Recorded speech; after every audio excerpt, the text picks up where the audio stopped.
Hola, soy Rebecca Smith y estas son las noticias esta noche de Jueves en Digital. Noticias Telemundo Digital. Me siento muy mal. ¿Por qué? Siento mucha tristeza. Las lágrimas en sus ojos no bastaron. El niño Anderson fue deportado a México junto a su padre solo horas después de haber cruzado la frontera, sin importar que hubiera aguantado hambre y sed por varios días. Y ahora, en un abarrotado albergue de Reynosa, Anderson y su papá dicen que no se resignan y volverán a intentar la entrada a Estados Unidos. Y el sueño americano se vuelve tragedia en Nuevo México. Hallan a un migrante muerto en un camión de mudanzas en el que viajaban ocultas más de 10 personas. Y hospitales en todo el país comienzan a llenarse de pacientes con COVID. Los 3 estados con menos vacunados registran el 40% de los nuevos casos en el país. Los pacientes están muriendo en realidad. Es decir, no por falta de intervención, pero porque se ve que el virus es más agresivo. Y con la excusa de frenar la propagación del coronavirus, un condado del sur de Texas prohíbe el paso de inmigrantes indocumentados. Y Anderson, el niño hondureño que ayer nos contó entre lágrimas cómo pasó hambre y sed para cruzar la frontera, aún con la angustia que vivió para llegar a Estados Unidos, fue deportado junto a su padre. Ahora están en un albergue en Reynosa. Edgar Muñoz volvió a hablar con ellos y, aunque devastados, no pierden la esperanza. Todo va a estar bien. El sueño americano de Anderson y su papá apenas duró unas horas y hoy, recién deportados a Reynosa, no encuentran consuelo. El niño de 8 años ni siquiera pudo dormir acostado en el suelo en una carpa. Me siento muy mal. ¿Por qué? Siento mucha tristeza. ¿Qué es lo que te hace llorar? La muerte de mi mami. ¿Te extrañas muchísimo? Sí, ¿Quisieras que estuviera aquí abrazadita contigo? sí. ¿Y por qué quieres ir a Estados Unidos? Quiero seguir mis estudios y mi carrera. En este campamento donde está Anderson es en la calle, en la plaza de Reynosa. Hay cerca de 4,000 inmigrantes, son demasiados. Y desde aquí su papá Reinaldo nos dijo que va a luchar para intentar entrar a Estados Unidos con su hijo legalmente. Allá es una oportunidad tanto buena para ti como para mí también, le digo. Entonces, debido a todo eso me motivó entonces a querer cruzar la frontera. Anderson es un niño amable y hablador, pero no se repone de las muertes de su mamá ni su hermanita hace 8 meses después del parto. Me gustaba abrazarla. Me gustaba estar con ella. ¿Nunca la llegaste a ver? Nunca. Su familia, que vive en Roatán, una isla en Honduras, ya supo que Anderson y su padre no lo consiguieron y les preocupa sobre todo que el niño ni siquiera ha superado el momento en el que le dieron la noticia de la muerte de su mamá. Su mami está en el cielo y ella te está cuidando. Pues soltó en llanto, yo no solo pude abrazarlo. Siempre eso aquí, que siempre lleva a su mamá aquí. Pero... Mamás migrantes golpeadas por los testimonios fueron a darle besos y abrazos a Anderson. Le digo a mi papi que no llore porque mi mami está en el cielo. Y mi hermanita fue con ella y yo quedé con él. Y yo le digo que él no me puede separar de mí, ni él de mí. Su futuro es incierto, por ahora se sienten derrotados, pero Anderson anima entre lágrimas a su papá a que no desista de ir a Estados Unidos. Quiero mucho. Edgar Muñoz, Noticias Telemundo.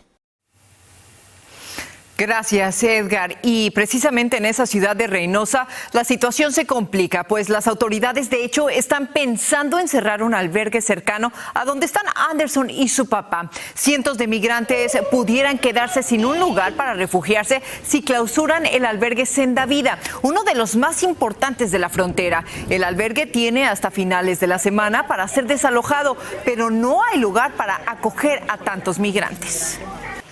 Cuando llegamos aquí, llegamos en unas condiciones bien precarias, por decir así. Estábamos sin ropa, sin zapatos, sin un peso en la bolsa. Entonces el pastor nos acogió y pues supimos que teníamos otra alternativa.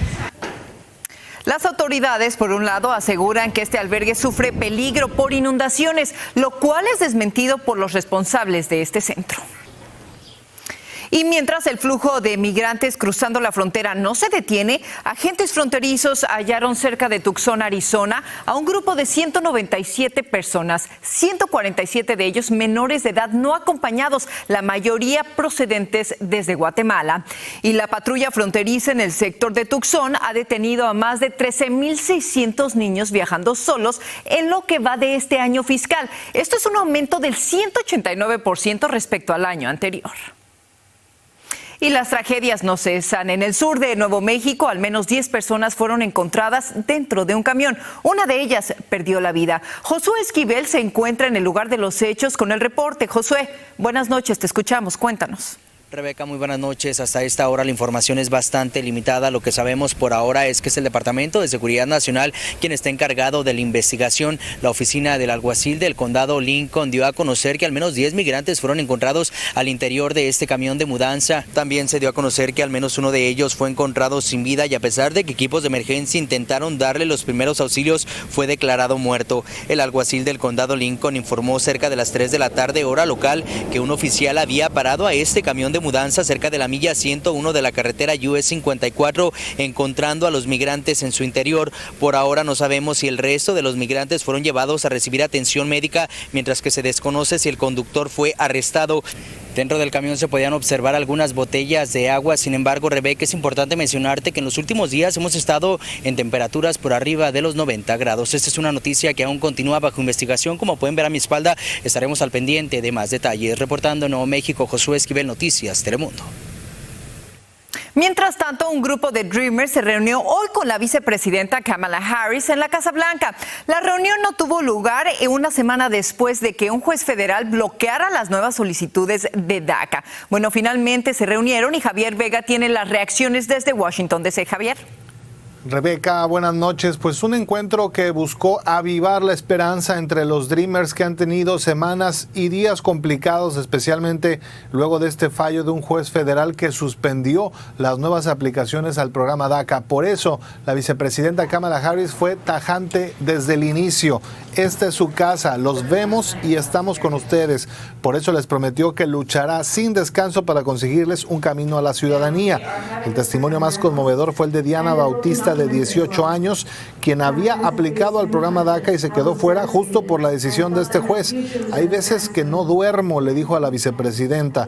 Luego ya en entrevista nos compartió que vive con temor, pero que eso no la frenó. Tienen información de todas maneras, o si algo pues pasa, pues aunque sea pueden ver que no me quedé sin hacer nada o callada. Esta es la tercera reunión en la Casa Blanca a la que asisten Dreamers desde que inició la administración Biden, pero más que promesas, ellos quisieran resultados. Hay más exigencia porque ya no se puede nada más hablar lindo. Vamos a asegurarnos de que el Congreso, liderado por el Partido Demócrata en este momento, no nos decepcione. Lo cierto es que el debate continúa y el tiempo se agota. Recordemos que actualmente el Congreso evalúa un posible camino a la ciudadanía, esto mediante una medida presupuestal. Pero los Dreamers y los inmigrantes, como los tepecianos o los trabajadores agrícolas, están claros. Si no se aprueba ahora, será muy difícil después. Es la información desde Washington, Rebeca. Gracias, Javier. Y 2 hombres resultaron heridos tras un tiroteo en una concurrida calle de Washington, D.C. La policía dio a conocer imágenes del momento justo en el que los sospechosos huyen del lugar tras dispararle a su víctima. Según las autoridades, su objetivo era solo uno de los heridos. Ambos se recuperan en un hospital. La policía pidió al público que comparta estos videos e información para poder dar con los sospechosos.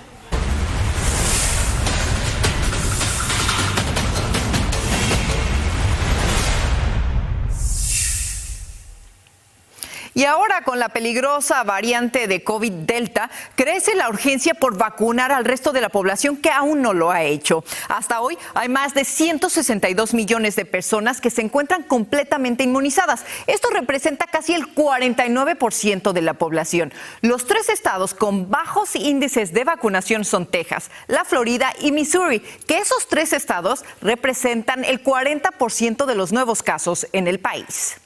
Y esas personas que no se han inmunizado son las que vuelven a llenar los hospitales y también las salas de cuidados intensivos. El 97% de los ingresados por COVID-19 no se ha puesto la vacuna, algo que recordó hoy el presidente Biden cuando hizo un llamado nuevo para vacunarse.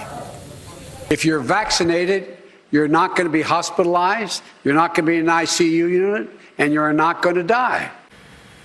Los CDC recuerdan que los no vacunados deben usar cubrebocas.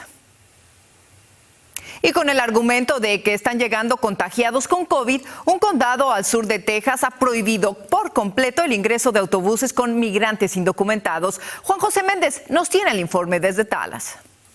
El condado Webb no permitirá que ingresen más autobuses con indocumentados de otros sectores fronterizos. Esto es parte de la declaración local de desastre que decretó el juez de Texas, Tano Tijerina. Cada vez que viene un bus, lo están diciendo que casi 40% están llenos de COVID, que esos números para nosotros son muy graves. Están trayendo casi 4 a 5 buses al día. La prohibición del transporte de indocumentados en buses federales tendrá una vigencia de tan solo 7 días, pero podría extenderse según la situación sanitaria. Ha fallado el gobierno federal con nosotros. Y no nomás con nosotros, con todos los Estados Unidos. Le estoy diciendo, no es justo que ahora estamos protegiendo, haciendo todo lo que podemos para estar vacunados y ahora nos están trayendo más y más y más. Por su parte, el jefe de la patrulla fronteriza en Laredo, Texas, se comprometió a detener el envío de camiones con migrantes a la ciudad de Laredo por 10 días como parte de un acuerdo temporal con la municipalidad. Tenemos una limitación muy seria sobre la capacidad de hospitales y es el migrante con los residentes. Para mí el residente tiene preferencia porque viven aquí. Es una política inhumana. Mientras tanto, activistas de Los Ángeles del Desierto se mostraron en total desacuerdo con la declaración de desastre. Quieren poner remedios inhumanos aquí que no funcionan para nada y que hacen esto más cruel de lo que ya es. El alcalde demócrata de Laredo, Pete Saenz, insistió que el gobierno federal es el único responsable de contrarrestar el flujo de migrantes en estos tiempos de pandemia. Por eso continúa apoyando el Título 42, que permite expulsar de manera expedita a los migrantes por riesgo a la salud pública. En Dallas, Texas, Juan José Méndez.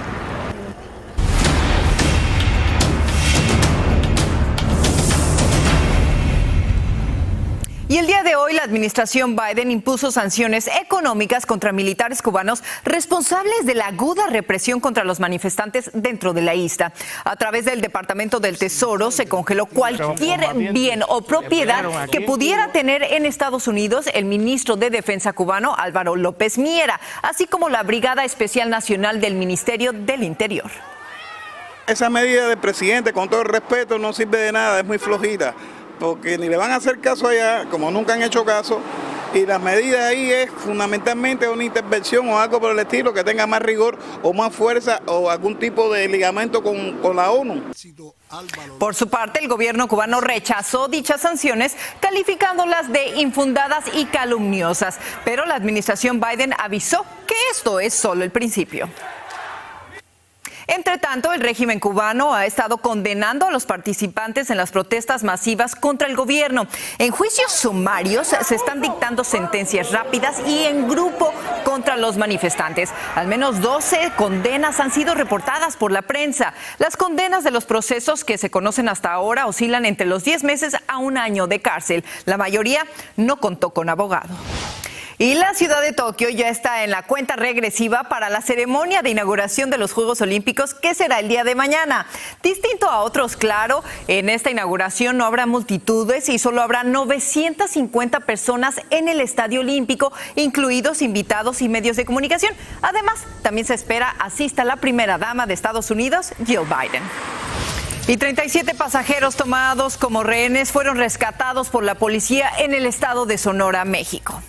Le estoy hablando ya. Tiene el cuchillo en la garganta.